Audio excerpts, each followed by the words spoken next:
Começando mais um episódio aqui em nosso podcast e hoje o papo é com o Roger Lerina, jornalista que vai falar sobre o seu trabalho em Zero Hora e TV Com por quase 20 anos, o jornalismo atual, os rumos do jornalismo digital, os anos 80, o bairro Bonfim em Porto Alegre, onde ele nasceu e morou e mora até hoje, os projetos atuais, além de discos, livros, filmes e shows. Com vocês então, Roger Lerina. Bom, então vamos conversar hoje aqui no nosso podcast com o Roger Lerina pela segunda vez, né? Porque gravamos um papo que não ficou legal tecnicamente, então vamos refazer hoje a conversa. Tudo bem contigo? Tudo bom, tudo bem, Mauro. É um prazer estar conversando contigo de novo. A gente já fazia um tempo que não se via, então também tem esse lado bom, positivo, de que nós estamos novamente colocando o nosso papo em dia. Espero que os ouvintes curtam aí a nossa conversa e eu acho que vai ficar melhor agora, porque o primeiro foi um ensaio, né? Então agora... É verdade, tem essa coisa do ensaio, né? Abre caminho, assim, pra gente fazer outras interpretações e tal. Afinar as ideias. Começando pelo ponto de partida ali, né, que a gente falou, que é a tua história do Bonfim, né, que me chamou a atenção, porque tem alguns detalhes que eu não sabia, que tu me falou, que tu sempre morou no Bonfim, né? Sem dúvida, Mauro. Eu não sei avaliar em que medida, eu sei que é muita, mas eu não sei em que medida eu sou o que sou, né, pro bem e pro mal, por conta de ter nascido e sido criado aqui no Bonfim. Em suma, que tenho essa vivência ligada ao jornalismo cultural, porque eu nasci e me criei no Bonfim. 1980, quando eu comecei a conviver com o bairro mais intensamente, assim, tu já estava ali, tu acompanhou o começo. Em 1980, o que tu fazia no Bonfim, Roger? 1980, eu sou de 68, Mauro, então eu tinha 12, 13 anos. Mas os tempos eram outros, a gente andava, como tu deve lembrar bem, assim, se andava muito mais solto nas ruas de qualquer cidade, mas especialmente nas cidades grandes, que talvez tenha mudado um pouco essa liberdade, essa relação mesmo com a cidade. Eu acho que isso talvez tenha mudado.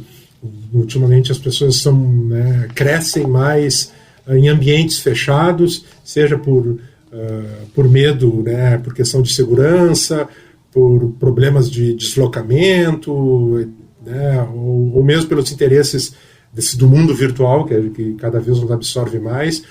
De qualquer maneira, a gente, nos anos 60, 70, 80, a gente tinha muito mais liberdade desde muito cedo. Os pais não se preocupavam tanto com o que os filhos faziam durante o período que não estavam no colégio, que andavam na rua. E eu cresci, então, muito andando, né, pelas ruas, não apenas do Bonfim, mas de toda a cidade que eu podia caminhar, né, ou pegando um ônibus, etc., que eu acho que também foi fundamental para a minha formação, não apenas profissional, mas pessoal mesmo, né? Eu acho isso muito importante e acho que esse movimento que se tem hoje de tentar retomar os espaços públicos, as ruas, as praças, né, com atividades que já faz alguns anos que têm crescido, deu uma parada, infelizmente, agora em função, né, óbvio, dessa pandemia, mas eu acho isso muito importante, a gente conhecer a cidade que a gente vive, a gente andar por ela, não apenas virtualmente, por referências, outras, mas experimentar mesmo a cidade. Então eu andava muito a redenção. Eu nasci e me criei no Bonfim, sim, mas na rua Felipe Camarão, aliás, que é onde eu estou falando contigo. Eu estou com os meus pais, agora dando um auxílio para eles aqui nesse período de isolamento social. Estou conversando contigo casualmente no meu quarto, né, onde eu nasci, cresci, me criei. Já há muito tempo que eu não vinha para cá e agora estou passando uma temporada aqui, né? Então estou de volta, digamos, ao meu útero. É uma situação assim de nascimento. Então, a redenção é aqui do lado, né? Eu ia direto a pé E esses bares, eu não peguei eu tinha comentado aquela primeira vez que nós gravamos, né, o podcast, relembro agora, eu não peguei aquela geração e aquela efervescência que tu talvez tenha pego quando chegou a Porto Alegre, que era remanescente dos anos 70, meados dos anos 70, aqui no Bonfim, na região da Esquina Maldita, aqueles bares como Alasca, etc., e que tinham já essa agitação cultural, estudantil, né, os DCEs muito ativos ali, ligados ao campo central da URGS, e uma agitação boemia ligada ao teatro, à música e ao nascente cinema muito forte. Eu não cheguei a pegar isso, mas peguei esse momento aí que tu disseste, 1980, 12, 13 anos, moleque, mas já espiando o que estava acontecendo, né, nos bares como o Scaler que tu citaste, que é um marco na vida cultural e social da cidade, né, e que localizava-se naquele mercado público do Bonfim, que fica no perímetro da Redenção. Em frente à igreja. Em frente à igreja Santa Terezinha, né, a rua ali na José Bonifácio. Estava começando o BRIC da Redenção também nessa época.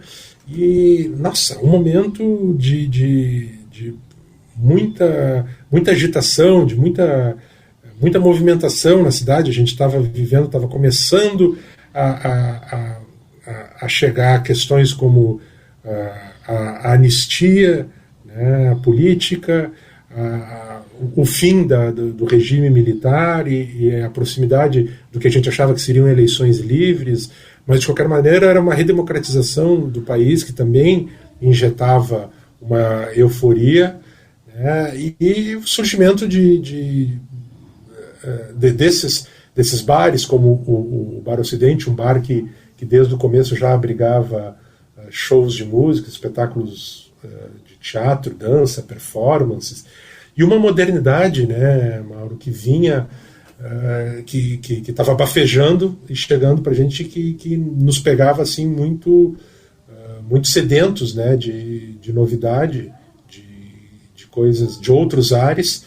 Então tinha muita coisa acontecendo e que uma das culminâncias, né, Mauro, tu és um dos protagonistas disso, foi a inauguração, não por acaso, na rua José Bonifácio, né, a abertura da Rádio Ipanema FM.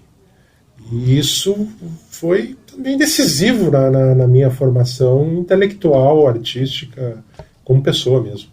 Sim, só que para os bares noturnos tu ainda era um pouco jovem demais, né? Mas eu era precoce, cara. Depois é que, acho que com uns 16, talvez, tu já tenha começado a ir para os bares noturnos ali. Exato, mas tinha assim o Scaler, né, Mauro? Não, que era diurno. Era diurno e também ficava aberto de noite, mas ele abria de dia e era na calçada, era do lado de fora no parque. Então ele era o melhor dos mundos para um moleque, cara, de 12, 13, 14 anos, que nem eu, que poderia frequentar, não necessariamente beber bebida alcoólica, mas já ficava ali em volta, vendo aquela gente estranha, punk, new wave que tinha, né? Alguns exemplares dessas tribos, assim, os góticos, que se chamavam na época, estavam chegando, assim, essas influências estéticas, culturais, assim, pop, estrangeiras, né? Então era mais fácil, assim, inclusive, ter contato com isso, com essa vida boêmia que já começava de dia. Eu sempre falo que o fato da rádio, na época ainda era Bandeirantes, né? Depois é que ela virou Ipanema. Que era ali, exatamente ali, né? Naquela esquina da igreja, no outro lado, né? Poucos passos adiante. exatamente naquele momento em que abria esses bares, em que havia toda essa efervescência que tu te referiu há pouco, né? E isso, claro, influenciou a gente também, porque a gente saía ali na rua, a gente ia almoçar ali e encontrava alguém que estava fazendo música, que tinha uma fita gravada, e a gente já pegava aquilo, né? E já absorvia aquela informação, ou um grupo de teatro que ia se apresentar e diz, tu não pode dar um toque na rádio lá? Eu digo, sim, posso, né? A gente ia lá e falava. E aquilo foi moldando também o nosso trabalho, assim. A gente já tinha essa vontade de divulgar as coisas, né? Mas o fato da gente ter inaugurado a rádio ali, que não foi escolha nossa, né?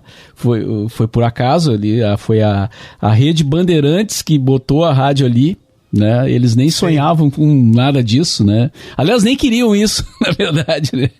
E colocaram a rádio ali por acaso. Mas tu fez jornalismo na URGS, né? Mas lá na parte ali da Fabico, né? Exato. Que é perto da Ramiro ali, que também não é muito longe, né? Então, era uma caminhada, tu estava lá. Não, sem dúvida. A Fabico, né, que é a Faculdade de Biblioteconomia e Comunicação, né? Eu fiz o jornalismo lá, eu entrei na faculdade em 1986, e é ali a faculdade, para quem não sabe, fica na Ramiro Barcelos, quase esquina com a Ipiranga, atrás ali do Planetário. E digamos, é o Grande Bonfim, né? Faz parte né, da zona de influência, digamos, do Bonfim. Então, continuava, né, respirando, digamos, esse mesmo ar, né, e nessas ruas, conhecendo, como tu disseste, assim, a vivência, porque as coisas não, né, Mauro, que nos formam culturalmente, não necessariamente são apenas da área da arte e da cultura, não, né? A vida é o alimento para isso também. Então, sabe, jogar bola na rua, jogar taco. Né? Jogar taco na rua, dava para fazer na Felipe Camarão, por exemplo, jogar na calçada, taco, ocupando uma calçada, porque tinha pouca gente andando. Às vezes se jogava, dependendo do dia, do horário, se jogava na rua mesmo, sabe? Sim. Em outras ruas menos movimentadas também, jogava bola, andava de bicicleta, etc. Então esse tipo de circulação foi me alimentando, né? E aí depois eu fui fazer a faculdade de jornalismo, também um tanto por acaso, né, Mauro, porque eu sabia, claro, desde sempre que eu estava orientado, que eu queria fazer alguma coisa na área das ciências humanas, assim, que eu nunca fui muito de exatas, matemáticas, essas coisas não me atraíam muito, e eu sempre tive essa queda por interesse por arte, por cultura e por ciências humanas. Eu, do ponto de vista artístico, eu não tenho nenhum dom, assim, não tenho nenhuma, infelizmente, né, sou o que se pode dizer, sim, um artista frustrado, sim, admito, mas porque eu não sei tocar nenhum instrumento, eu não tenho nenhum dote não sei pintar, não sei desenhar, não canto, não atuo, nada, né, nem escrever ficção também, eu acho que faço bem. Então eu estava tentando me adequar, porque o que eu vou fazer da vida se eu não sou artista, não quero ser um técnico, assim, engenheiro, qualquer coisa desse gênero, médico. E aí eu achei que o jornalismo se enquadrava, assim, sempre gostei de escrever e ler. Então, bom, vai ser por esse caminho, e já desde sempre também inclinado a de alguma forma estar ligado a um jornalismo cultural, né? E foi o que eu felizmente consegui ir, né, fazendo, né?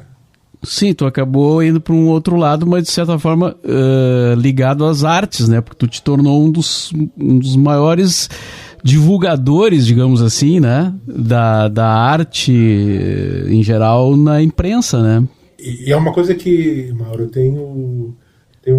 tenho muito orgulho, posso dizer, mas especialmente assim, carinho, satisfação. Acho que a palavra não é nem orgulho, nem carinho, é mesmo a satisfação de ter feito uma trajetória que ainda continuo seguindo já em outros meios, outras circunstâncias, que é de fazer isso que tu falaste, de ajudar a divulgar o trabalho de outros criadores, de artistas, já que eu não sou exatamente não consegui ser, não tenho talento para isso, mas assim, eu acho que eu tenho faro e sensibilidade para entender e perceber o que é legal, o que é interessante, o que merece ser divulgado pela sua qualidade nesse campo da arte e da cultura, e conseguir no meu trabalho, né, transformar os veículos e os espaços em que eu ocupava e ocupo como reverberadores de divulgação desses trabalhos. Foi assim durante quase 20 anos na contracapa do segundo caderno de Zero Hora. Também trabalhei na TV Com, tendo um programa diário, em que era também esse o mote, né, de divulgar a produção, especialmente a produção artística local, né. Mas antes ainda da Zero Hora, quando tu trabalhaste ali no Barbershop, né, que era na Venâncio, já era um lugar para cortar o cabelo, mas que tinha uma ligação, né, com a cultura, assim, tinha exposição, vocês vendiam ingresso para show, apoiavam eventos, né, ali já na época da Rádio Ipanema, muitos eventos culturais, assim, tinha o apoio do Barbershop, né, então ficava era uma dobradinha, assim, né, a Ipanema divulgava com o apoio da Barbershop, que vendia o ingresso, né, claro, outras empresas da cidade faziam isso também, mas essa era uma característica forte do Barbershop onde tu trabalhava, né? Tu era o gerente ali da casa. Isso, né?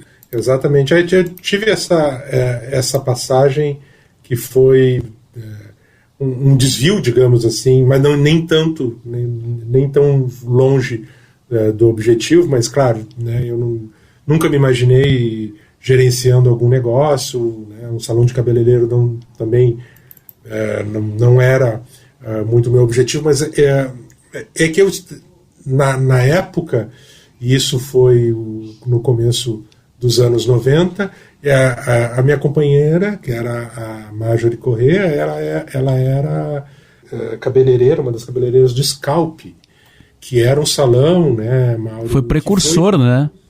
Precursor aqui em Porto Alegre de tendências de corte de cabelo mais modernas, um dos pioneiros a atender homens e mulheres da mesma forma, quer dizer, sem ter aquela questão, instituto de beleza de mulheres, barbearia de homem, e com essa pegada assim de tendências de corte de cabelo mais modernas, né, mais contemporâneas da época, e uma ligação muito forte com a cultura.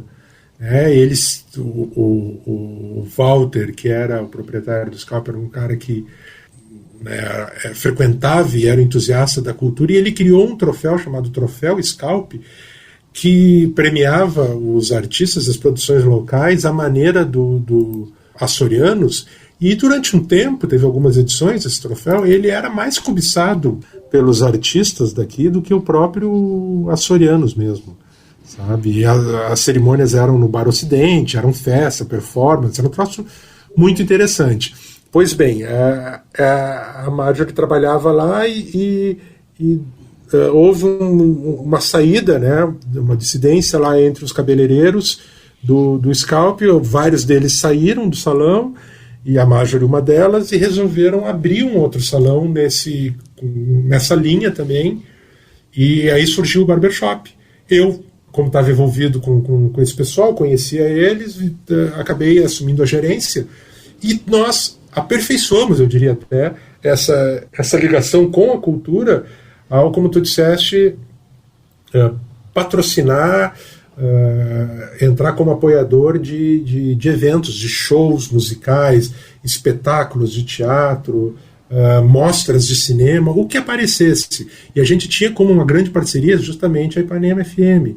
Isso foi um negócio muito bacana, né, Mauro? E deu uma mão para muita gente, assim. Eu acho outra das coisas que eu também me fico muito gratificado de ter proporcionado, de uma certa maneira, né?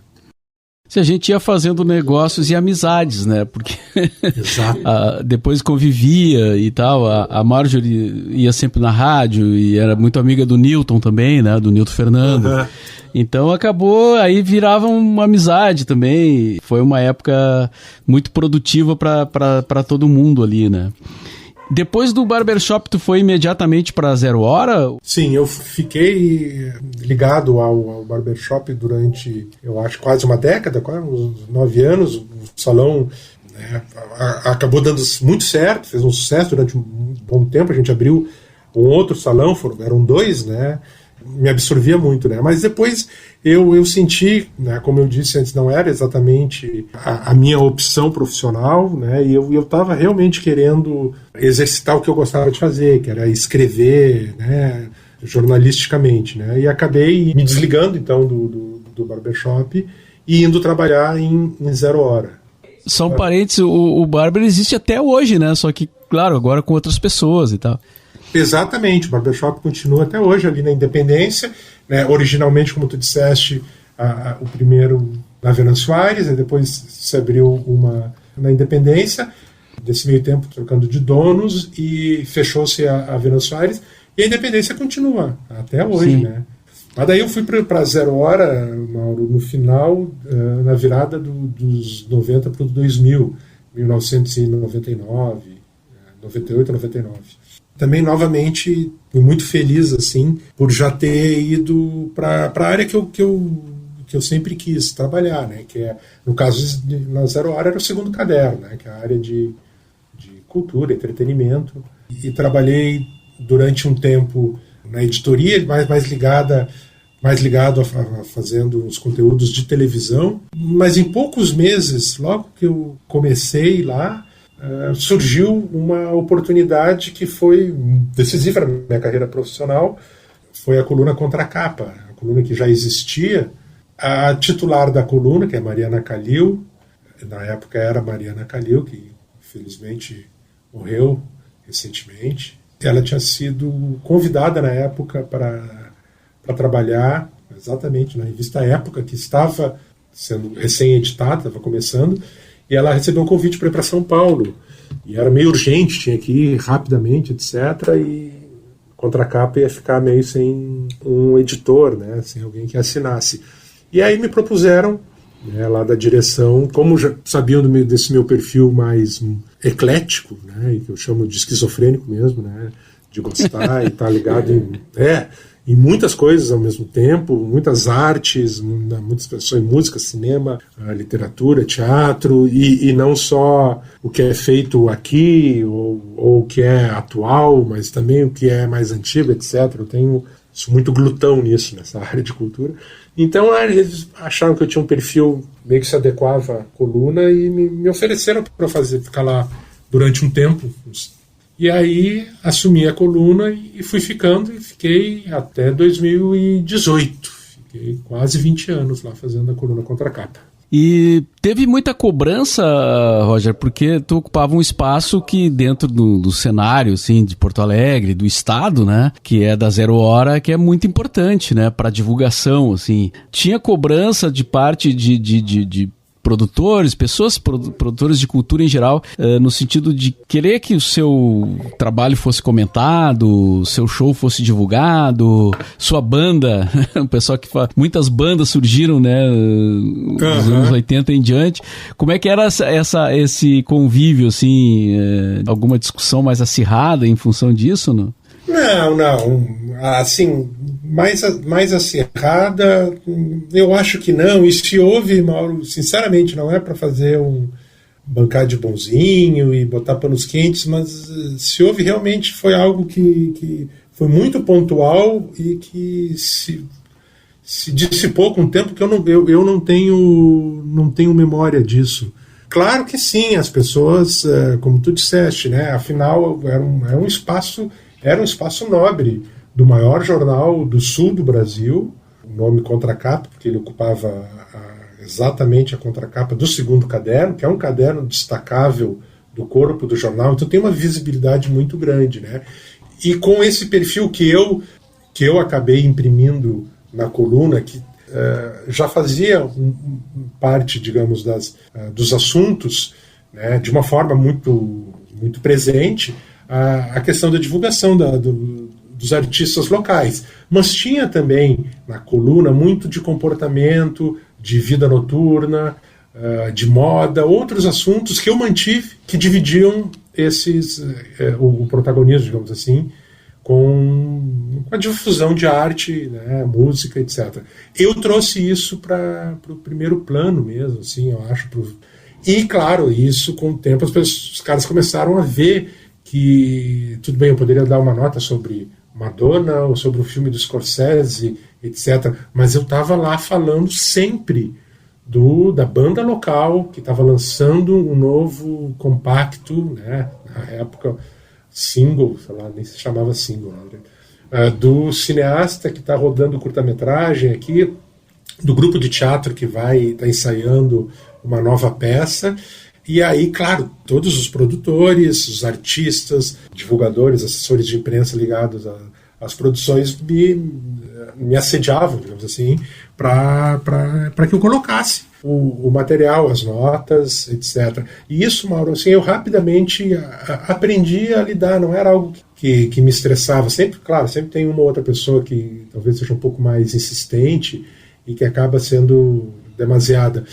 Mas, em geral, nós nos compreendíamos, sempre nos compreendemos bem, assim, porque os artistas sabiam que mais cedo ou mais tarde ia sair a divulgação e que se tivesse qualidade o material, efetivamente saía.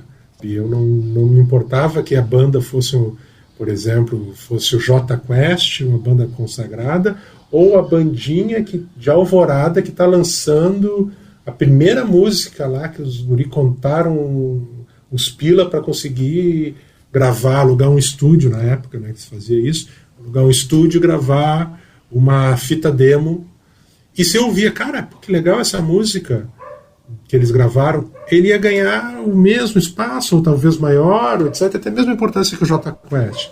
Isso eu acho que rapidamente a maioria das pessoas ligadas a essa área, que consumem, que liam, produzem arte e cultura aqui em Porto Alegre, Rio Grande do Sul, perceberam que não tinha jabá, que não tinha mutreta, não tinha...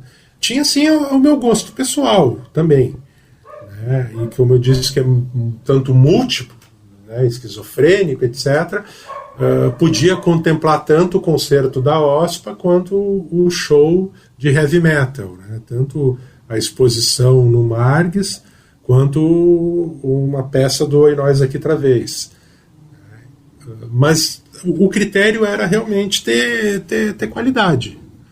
Pressão tinha, né, para te responder, mas sempre foi muito tranquilo, assim, eu sempre administrei bem isso. Eu acho que as pessoas também entendiam muito bem qual era o meu papel ali dentro dessa divulgação, desse trabalho aí dar visibilidade à produção de cultura aqui do Estado. Nós estávamos falando ali da época que tu foi um jovem estudante de jornalismo. Algum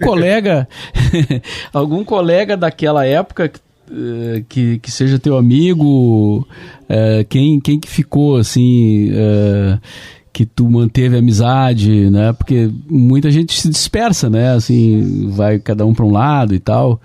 Tem alguns amigos da época ali, de faculdade, ou até antes, que tu mantém contato? Não, eu tenho amigos sim, tenho um grupo de amigos de faculdade que são os meus melhores amigos até hoje, que é um pessoal que eu conheci nos distantes 1986, né? Então eu tenho amigos, sim, que são os parceiros até hoje, inclusive alguns amigos em comum nós temos, né, Mauro? Cite 3. Cite 3.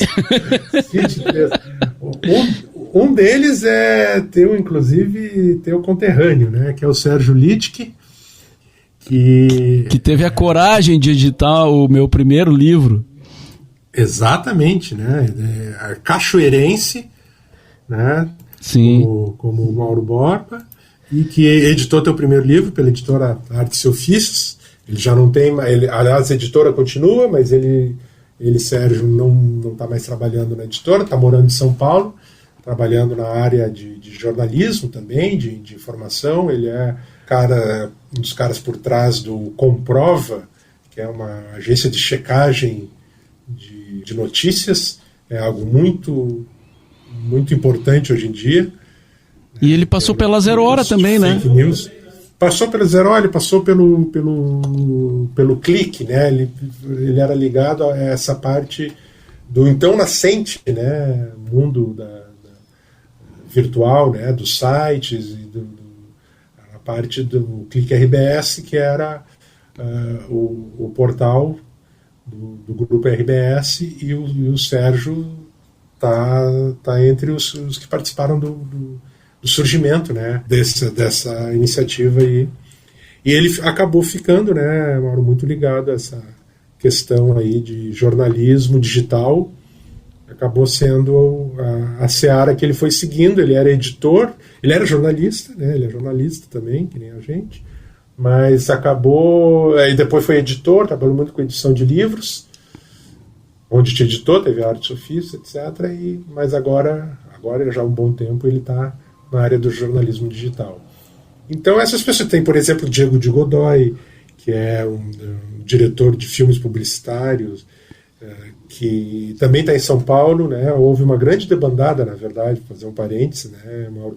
Nós temos muitos amigos conhecidos nessa área da comunicação e artistas mesmo, que especialmente no começo dos anos 2000, eu acho, fizeram um movimento de ir para São Paulo. O mercado lá estava muito mais receptivo, né, do que aqui no Sul.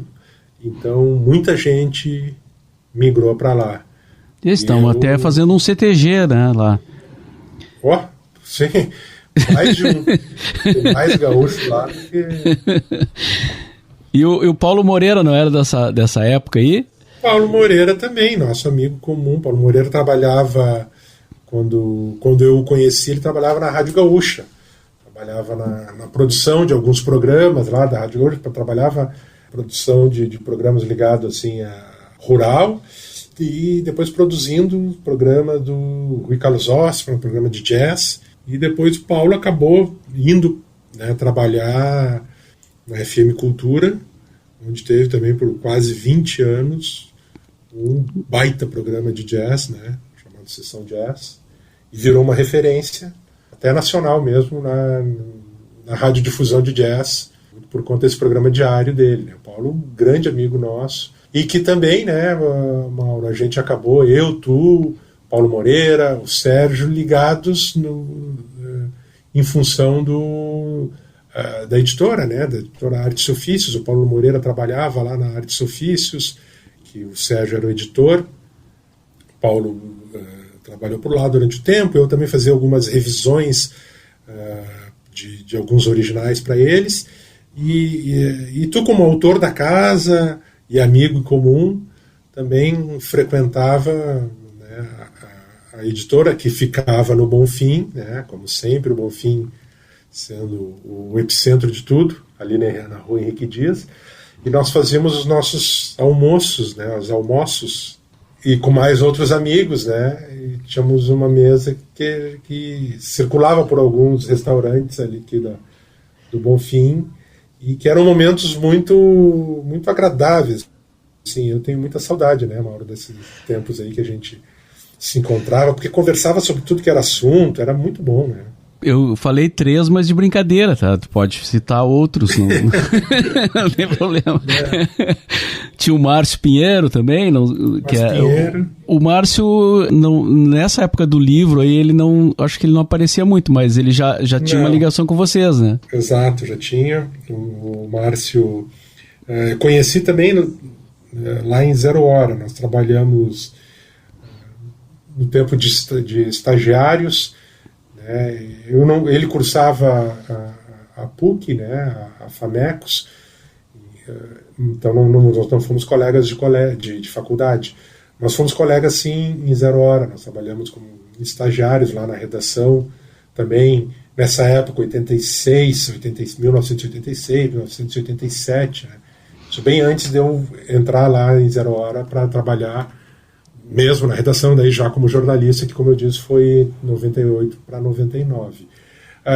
Tinha o Marcelo Carneiro da Cunha também, outro jornalista, meu colega de faculdade, também dessa turma, né, que a gente se frequenta e se fala até hoje, que é escritor, também é outro que foi para São Paulo. Todo mundo migrou, Mauro, deixaram eu, tu e o Paulo Moreira aqui em Porto Alegre. Vamos embora, cara, vamos... Isso, cara, isso faz uns acho quase 100 anos, mais ou menos. Já. A gente vai chegando, eu costumo falar isso, Mauro, a gente está chegando numa idade, e o pior é que é verdade, cara, que assim, tudo que as minhas unidades de medida de tempo são 20 anos. Porque tudo assim é 20 anos, ou 40, assim, mas normalmente é no mínimo 20 anos. É muito tempo, né? A gente já viveu muito, estou com 51, vou fazer 52, então tudo tem 15, 20, 30 anos, né? No mínimo 15. No mínimo 15, não, menos de 15 é ontem, né? E que idade tá a tua filha? Minha filha tá com 21, vai fazer 22. 21, já mais de 20.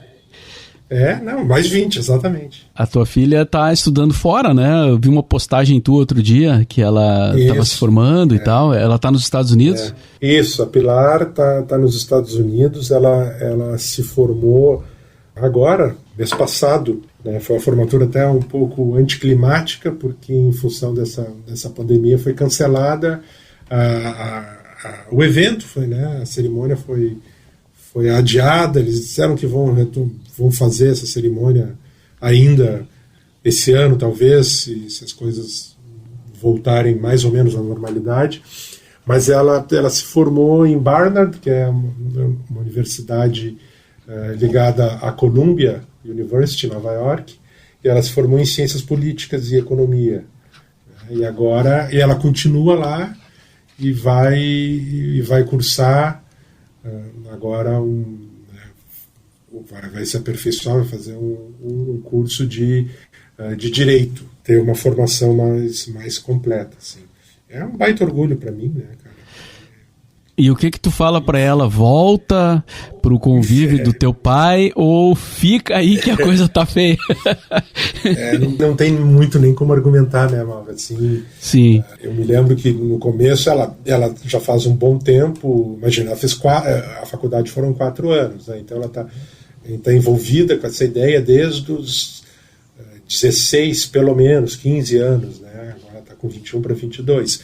E nessa época, no começo, ela pensava em fazer coisas que pudessem depois ter continuidade aqui no Brasil, né? Como, sei lá, trabalhar na área de diplomacia ou, sei lá, com alguma coisa internacional, para aproveitar esse estudo lá fora. Mas cogitava, claro, já pensava que talvez pudesse ficar por lá, etc., mas ainda pensando que ia voltar e fazer a carreira aqui, trabalhar aqui. Mas desde que foi para lá, mano, a coisa vem, né, ficando muito mais evidente de que familiarizada e mais enfronhada com a vida, com o cotidiano lá nos Estados Unidos. Bom, e as oportunidades também são mais tentadoras, então nem se fala mais nisso, né? Sim. Infelizmente, né? A questão é ficar indo e voltando, fazendo visitas, etc., mas eu não alimento muita expectativa de que, né, ela possa voltar a morar aqui no Brasil. Uma coisa que nós não falamos na outra gravação, que eu anotei aqui, é a questão da discotecagem, né? Porque tu começou a tocar na Balonê, e não sei se tu tá ainda fazendo... Claro que agora não tá rolando, né? Mas tu te tornou um dos DJs da Balonê. E eu lembro que tu ia nas primeiras festas Boys Don't Cry, que eu fiz no Teatro de Elis, que tu ia com o pessoal e tal, e depois surgiu a Balonê, que também acabou se tornando uma referência, né? Assim, às vezes, inclusive, rolava, as duas festas rolavam no mesmo fim de semana, né? Que a gente não cuidava calendário, nada, né? A gente marcava a festa. Tinha, né, cara? E o público ia nas duas, assim, né? Até porque era um pouco diferente, assim, né? A Baloneira era um pouco... pegou uma característica um pouco diferente e convivia as duas festas pacificamente, assim, na noite. Pois é, isso é um negócio muito interessante, muito legal, né, Mauro? Assim, essa tua ideia, a tua festa foi a pioneira em fazer essa recuperação aí, nem era tão distante ainda, né, na época que... Quando é que tu começaste a fazer o Boys Don't Cry? Faz 20 anos. Esse ano faz 20 anos. 20 anos. 20 anos. 20 anos, viu? De novo, 20 anos. A Balonê tá indo por aí, já tem 17, 18 anos. Foi uma iniciativa super bacana, as pessoas... Eu me lembro, de ir nas Boys Don't Cry, assim, as pessoas adorando, né? Nossa, curtindo muito. E aí surgiu a Balonê meio por acaso. Na verdade, foi um dia, Thaís Scherer, que era produtora da Quarta Quebrada, lá no Ocidente, que era uma festa, eu acho que era semanal. Sim, era às quartas, mas eu não sei qual era a periodicidade, se era semanal ou mensal, talvez mensal. Bem, mas era uma festa de música eletrônica, mais ligada com o que estava tocando na época, drum and bass, etc. Ela convidou a mim e ao Diego de Godoy para discotecarmos numa das edições. Eu nunca fui DJ e não sou até hoje, né? Mas para brincar, botar música lá, etc. O Sound Collocator. Sound Collocator, né, cara? Colocador de som. Põe o CD, aperta o play. Eu também, mas eu sou isso aí também, cara. Tu já é ninja. Muito fácil. Mas daí a gente sugeriu para ela que tudo bem, a gente até pode fazer, curte esse tipo de música eletrônica, etc. Mas não é bem a nossa praia. E se vocês fizessem nesse dia, se a gente fizesse uma discotecagem mais voltada para, música eletrônica, mas a dos anos 80, mais, né, nessa linha do Boys Don't Cry, mas eletrônica, assim, né, para não desvirtuar tanto da festa deles, dessa Quarta Quebrada. Ela pode ser. E a gente fez e deu muito certo, né? Foi um monte de gente nessa primeira edição, e aí a Thaís os convidou uma outra vez, de novo foi bacana, foi divertido. Ela pensou, vamos fazer uma festa só então nessa linha dos anos 80, que daí não precisa ser só a música eletrônica, etc. E aí, fez e foi um negócio que deu muito certo. Teve edições com milhares de pessoas, um negócio grande lá no DC Navegantes, na época que aqueles galpões lá recebiam eventos assim gigantes, e com shows, às vezes shows assim de Gretchen, Vando, Pepeu Gomes, né? O negócio já teve edições e repercussões bem grandes assim. E continua, né? A festa, as pessoas gostam, né, desse tipo de música, né? Sim. O que nós vamos fazer, né, Mauro? Teve até um momento que deu uma cansada, né? E depois voltou de novo, né? A força é muito grande, né? Do som dessa época, né? Exatamente. Teve um momento que nós achamos, eu particularmente achei que não deu nessa. Chega. Já começou a diminuir público, né? O interesse de mídia também, midiático, diminuiu, mas rapaz, depois retomou, né? Eu não sei o que houve, renovou o público, voltou a estar ao interesse, voltou as pessoas a irem, e continua, né? Com bastante público. Tem várias festas assim, né, atualmente, de anos 80, anos 90, e que tem sempre um bom público, né? Sim, até na última que eu fiz ali no Ocidente, no ano passado, né? Tava conversando com o Fiapo ali, bem na finaleira da festa, assim, e a gente tava ali olhando, o público já tava começando a ir embora, assim, já de madrugada. Sim. E aí a gente tava comentando, Vê só, Fiapo, a gente tá aqui fazendo a festa boys ainda até hoje, né? E aí ele, assim, a sorte de vocês é que tem muito hit, né, cara? É muito hit, porque tu faz é só hit, né? E aí tu faz a outra festa, toca outras músicas, mas é só hit também. Então, é só hit. É incrível, né? Bom... uma persistência muito louca isso. Roger, fala de teus projetos atuais. Não sei se eu te perguntei aquele dia, mas pergunto agora, se tu tem planos de fazer um livro. Acho que tu tem bastante história para contar, né, cara? Mas fora isso, eu quero que tu fale também do que tu tá trabalhando agora, assim. Pois é, eu falei antes, assim, eu não tenho muito pendor para, apesar de gostar de escrever, assim, mas, sabe, escrever ficção, né, romance, essas coisas, assim, não é a minha... Também não é a minha praia, e eu não sei se eu teria vontade de contar as minhas histórias, porque eu sou, sei lá, apesar de isso pode parecer até meio contraditório ou estranho, eu sou meio tímido, assim, eu não gosto tanto, apesar de trabalhar com mídia, ter apresentado programa, televisão, essas coisas assim, mas eu não gosto muito de falar de mim, pelo menos, né? Então isso me inibe, eu não tenho nenhum projeto nesse sentido, assim. Já escrevi alguns livros, mas como jornalista, né? Recentemente, o livro Perfil Biográfico do Paulo Flores, que é o criador do grupo Oi Nós Aqui Outra Vez, para uma série de livros, né, de perfis nesse sentido aí, que são editados pelo Porto Alegre em Cena. Eu escrevi isso, foi lançado em 2019, escrevi junto com o Márcio Pinheiro, que já foi citado aqui, o livro também de memórias do Ayrton dos Anjos, o Patinete, né, que é um produtor lendário aqui produtor de discos, né, lendário aqui do Rio Grande do Sul, produziu muita gente, né, principalmente na área da música popular, do rock, e também na música nativista. O Patinete é uma lenda e uma figuraça, né? Ele é a risada dele, né? Tem uma risada e tá sempre falando muito agitado, parece que caiu num tonel assim de energia. De energia, cara. Cara, é incrível, assim, é uma pilha o homem. Mas agora, atualmente, o que eu toco assim, eu toco muito o meu site, que é o meu nome, né, rogerlerina.com.br, e que é um site de informação na área de cultura, de arte, né, com foco, como eu sempre fiz assim aqui, com a produção local, mas não apenas, também o que rola no Brasil, no mundo, também está repercutindo ali. Também nesse site, faço comentários, críticas de música, de discos, de filmes.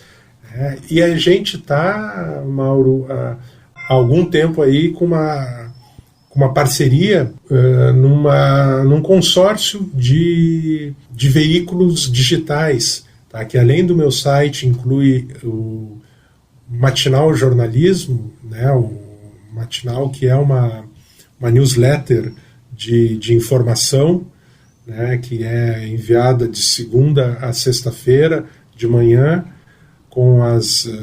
para quem assina, com informações, um resumo né, de tudo que a imprensa está dando de mais importante aí sobre os assuntos principais, também o foco mais local, e também, né, o terceiro veículo desse grupo aí, uma revista digital chamada Parêntese, que sai todo sábado, também enviada para assinantes, e que é editada pelo professor Luiz Augusto Fischer, e que reúne reportagens, crônicas, entrevistas, textos de mais fôlego, assim, bem uma revista de final de semana com artigos, né, mais reflexivos, ensaios fotográficos, e que então esses três veículos associados, né, formam um grupo que a gente está no mercado se colocando, trazer um foco para divulgação e reflexão do jornalismo local,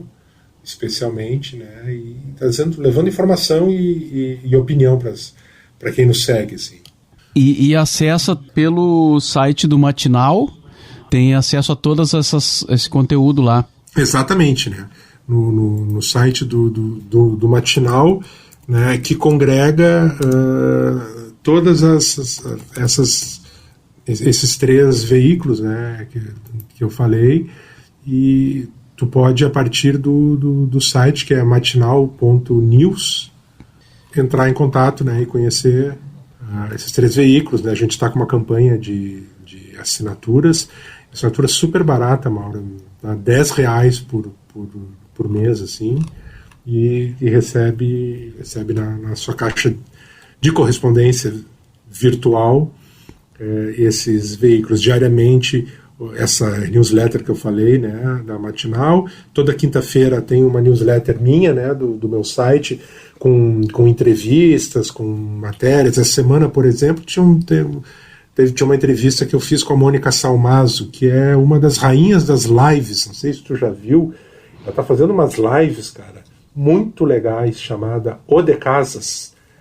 Cara, ela recebe assim todo mundo. Zélia Duncan, Chico César, Dori Caymmi, tudo que é músico, artista legal, assim, instrumentista, Yamandu Costa, e faz lives muito bacanas, muito bonitas, e ela acabou né, uma cantora que não é tão popular, eu acho a melhor voz do Brasil, feminina, assim. Ela canta muito, né, tia? Mas ela não é uma cantora exatamente popular, mas isso deu uma visibilidade para ela, essa coisa louca aí das lives, e que ela ampliou incrivelmente o público dela, né? Temos esse destaque, por exemplo, nessa newsletter aí. E sábado, aparente-se. Muito legal, Roger. Sucesso aí nesses empreendimentos, né? Tão necessários, tão importante hoje, informação de qualidade, né? Porque acabou se tornando tão fundamental diferenciar, né?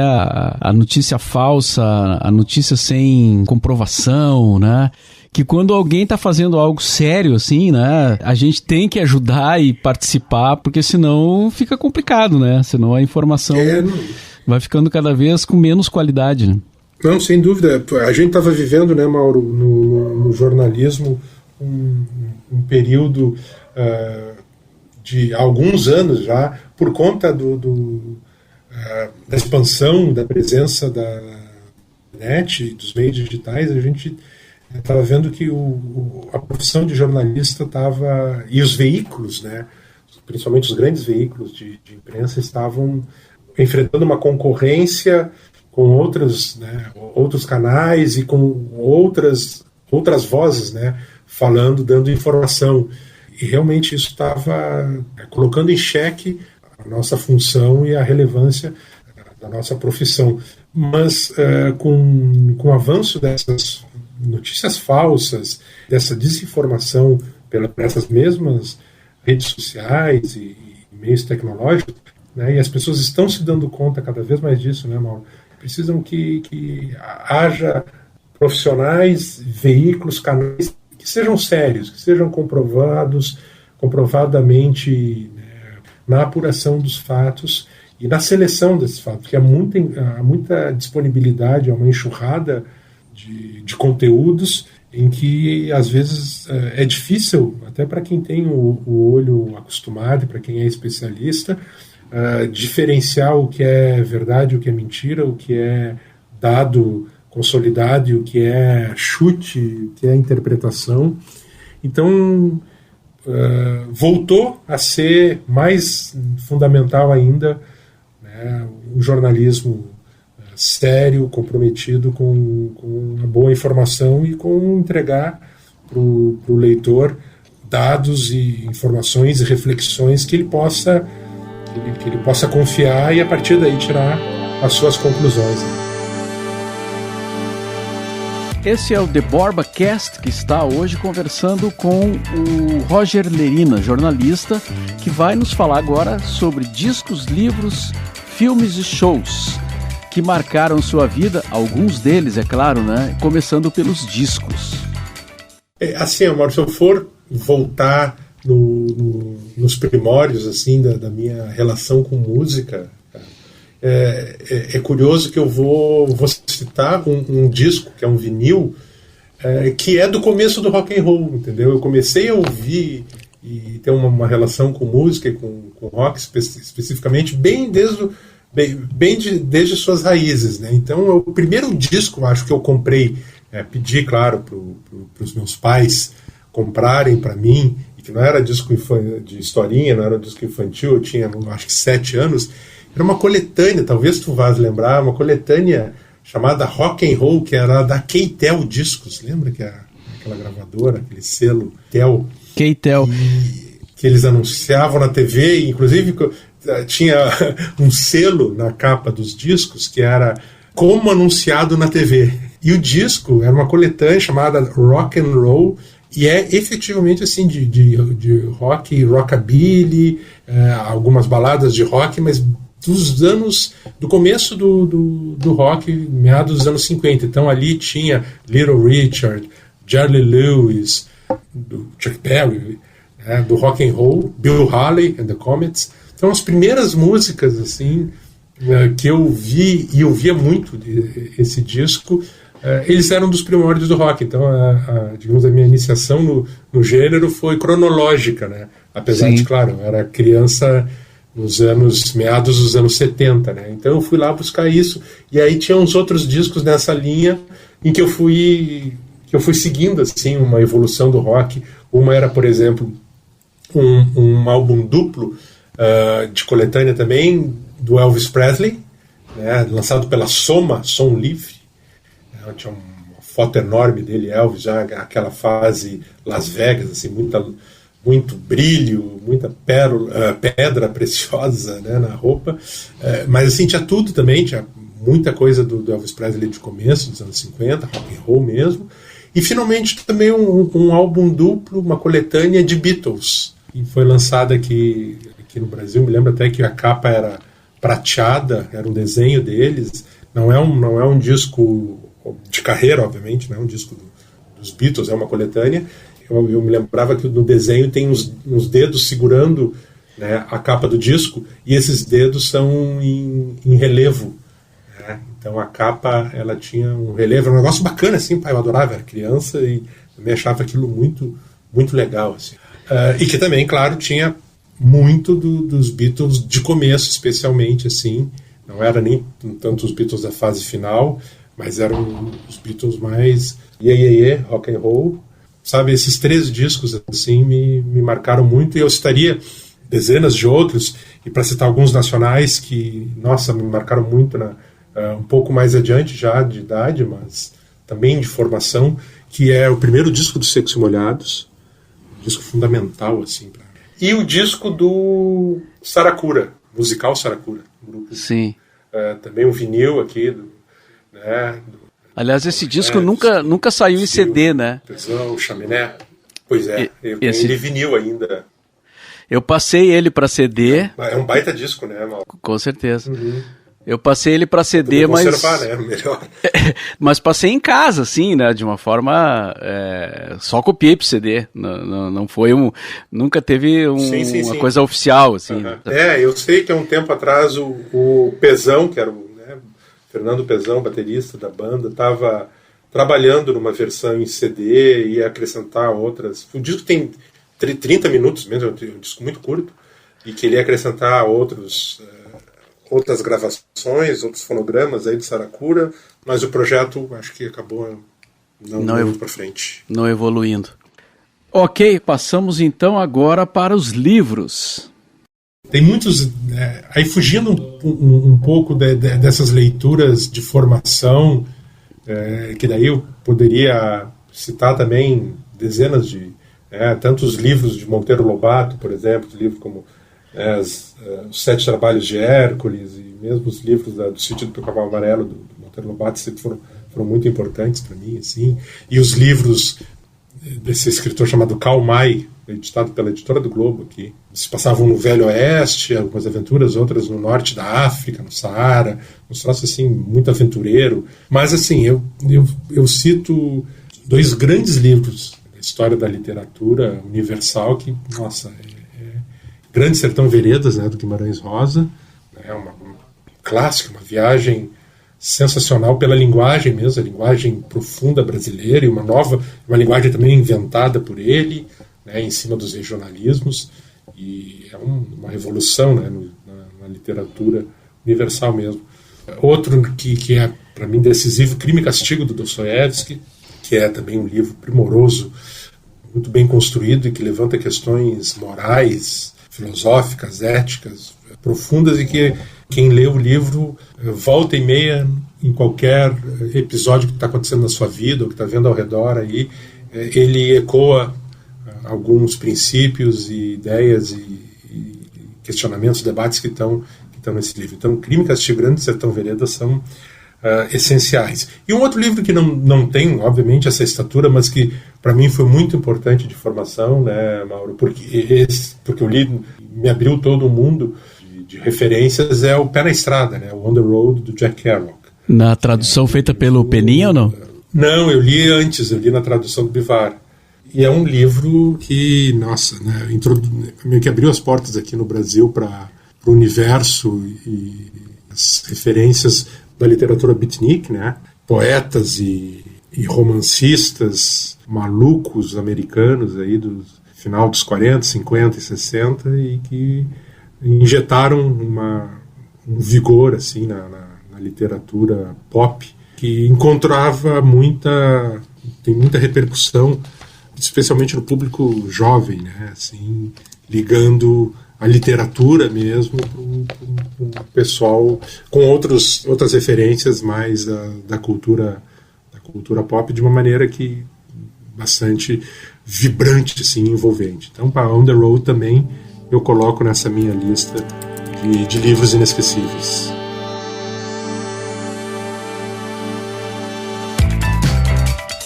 Seguindo com o papo com o jornalista Roger Lerina aqui no nosso The Borba Cast, agora vamos saber sobre os seus filmes marcantes, alguns deles, é claro, né, em sua vida. Os filmes também é um outro universo, né, Mauro, que é infindável, é imenso. Das áreas assim que eu mais, não é imenso, das áreas que eu mais curto. Então realmente é um trabalho cruel fazer uma lista de 3, 5, 10, 20 filmes, porque sempre é muito mais. Mas, assim, filmes que eu vi muito e que, né, foram realmente muito importantes, Paris, Texas, por exemplo, um filme que me marcou muito profundamente também. Normalmente esse tipo de influência a gente tem na juventude, né, que é um momento de formação, infância e juventude especialmente, que a gente está formando o gosto, assim, se impacta com alguma obra, costuma ficar para a vida inteira, né? E Paris, Texas é o caso, assim, eu era também jovem, adolescente, e esse filme do Wim Wenders foi um soco no estômago, assim, um filme diferente, uma narrativa seca e depois e que termina dolorosa, abre para um sentimento mais adiante, né? Muda totalmente aquele tom mais árido do começo, e com as atuações incríveis do Harry Dean Stanton, da Natasha Kinski, trilha sonora do Ry Cooder. Então, um filme inesquecível. Da mesma forma, Blade Runner, né? Uma ficção científica e de antecipação dirigida pelo Ridley Scott, né? Baseado num romance do Philip K. Dick, mas que tem toda uma visão de um futuro distópico, assim, um futuro sombrio, e que pode não ter se cumprido exatamente, porque era no ano passado, né? Inclusive é o ano em que a história se passa no filme. O filme é de 82, mas a história se passa em 2019. Mesmo que não tenha se cumprido exatamente do ponto de vista tecnológico que está ali no filme, a gente vê que o filme é muito atual, assim, pela forma com que trata a alienação das pessoas, o isolamento, também questionamentos que são eternos, como a transitoriedade da vida, né? Por que a gente está aqui no planeta, e por que a gente vai morrer, por que a gente tem que morrer, né? Que é o que os replicantes se questionam, e que é o questionamento humano também, né? Então, um filme sensacional, também uma trilha sonora do Vangelis ótima, uma direção de arte, um visual que, como não envelheceu, é incrível até hoje, né, que muitas vezes acontece em filme de ficção científica, especialmente, tu olha e diz, nossa, esse filme envelheceu muito, isso aqui não tem um visual muito antigo, não poderia ser nunca o futuro. E ali não, ali ele poderia ser feito hoje, é inacreditável, assim, como tudo está atual em Blade Runner. Tem várias versões desse filme, na verdade, até do diretor tem umas 2, pelo menos, tem versão para o mercado europeu, versão americano, eu como sou muito fã, eu tenho uma caixa que tem uns 3 DVDs, tem uns documentários também sobre o filme, que são muito legais, mas tem umas 4, 5 versões do filme, e eu ainda acho que a versão que foi ao cinema, que a gente viu, a versão internacional e que foi ao cinema, ainda é a melhor. Assim, era um pouco, as outras versões tem umas coisas que realmente mudam bastante algumas questões aí, principalmente quanto ao desfecho do filme, mas eu acho que a versão que foi, e bom, também tem a relação com o momento de ter visto o filme pela primeira vez, ou pelas primeiras vezes, né, porque eu ia muito ao cinema para rever o filme, né, no Baltimore, aquele momento, aquela versão é a versão que ficou, né, para nós. E aí, para fechar uma trinca de filmes, Mauro, eu diria ainda um outro que é um pouco mais recente, mas já um filme que já tem um tempo também, que é Imperdoáveis, dirigido e estrelado pelo Clint Eastwood, que eu acho um filme sensacional, é um filme que é um western crepuscular, assim, e que desmonta totalmente a mitologia do Bang Bang, mostrando, né, que os heróis e que as figuras que são cultuadas pelo gênero não tinham a grandeza que o cinema nos fez acreditar, e as histórias, também os livros, né, as revistas que contavam as lendas, as histórias do Velho Oeste, não era nada disso glamouroso, e é um filme bacana, e ao mesmo tempo, para quem gosta de Bang Bang, que eu adoro Bang Bang, também mesmo ele negando os clichês, e tem, atuações incríveis do Clint Eastwood, do Gene Hackman como um xerife, antagonista dele, também Morgan Freeman, assim, uma obra-prima para mim, pelo filme. E agora eu estava me dando conta, desses 3 filmes que eu falei, 2 deles têm o mesmo roteirista. O Blade Runner e Os Imperdoáveis é do mesmo roteirista, David Peploes. Não tinha me dado conta disso, só agora.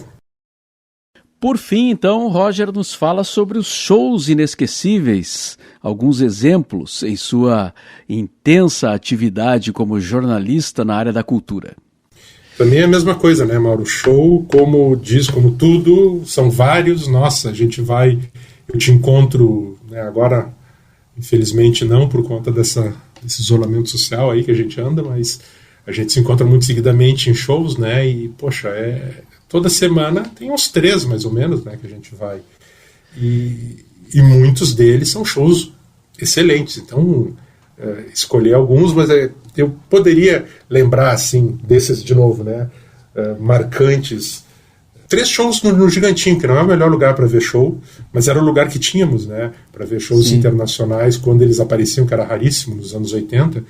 Então eu diria que o show do Van Halen, tá, no Gigantinho, lançando o disco Diver Down, na época, né, o disco estava sendo recém-lançado, então a banda estava no auge, e veio a Porto Alegre e fez um show absolutamente incrível. Eu acho que foi o meu único, foi em 83 isso aí, cara, e eu acho que foi o primeiro show que eu fui ver num Gigantinho, assim.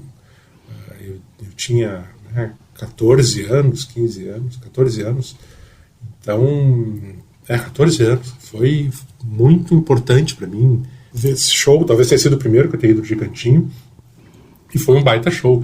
E lá no Gigantinho, um pouco depois, alguns anos depois, eu já estava indo mais a show, etc. Em 87, né, cara, a gente viu também 2 bandas que estavam no seu auge, que vieram quase muito em seguida, assim, uma com a outra, né, e representantes do pós-punk inglês, né, que estavam também no auge de suas carreiras, que foi o The Cure, fez 2 shows, lotou o Gigantinho, 2 shows. Eu fui nos 2. Em março, foi nos 2. Nos 2 shows. Só no primeiro, mas eu fiquei na primeira fila. Cheguei às 11 da manhã Passei o dia inteiro lá no Gigantinho para pegar a primeira fila. E aí eu fui só no primeiro, me arrependo amargamente de não ter ido no segundo, que eu também estava muito cansado, sei lá, talvez não tivesse nem dinheiro para comprar ingresso, era muita mão, mas depois me arrependi de não ter ido no segundo, né? E depois Echo and the Bunnymen, que veio em maio, né? O The Cure foi no final de março, no começo de maio veio o Echo and the Bunnymen, então muito seguidamente, assim, também fiquei na primeira fila. Depois, mais recentemente, a banda da minha vida, a banda que, poxa, eu curto muito e que eu tenho todos os discos, acompanhei a carreira e vi, assim, ao total, eu acho que em vários lugares do mundo, no Brasil, mas também fora do Brasil, eu devo ter assistido, acho que de 9 a 10 shows, não me lembro exatamente quantos, é o R.E.M., e eles tocaram em Porto Alegre, eu nunca pensei que isso ia acontecer, já no final da carreira, né, a banda, em 2008, e eles tocaram no Zequinha Stadium, né, Mauro, lembra? Lembro, eu tava lá. Era curioso porque nos sites aparecia o estádio de São José como Zequinha Stadium, né, nos sites internacionais, né, na turnê dos caras. Era muito engraçado de Zequinha Stadium, então foi no Zequinha Stadium, né, cara. Abertura do Nenhum de Nós, foi um show inesquecível. Não foi o melhor show que eu vi do R.E.M., que eu consegui, como eu disse, eu vi outros shows, etc.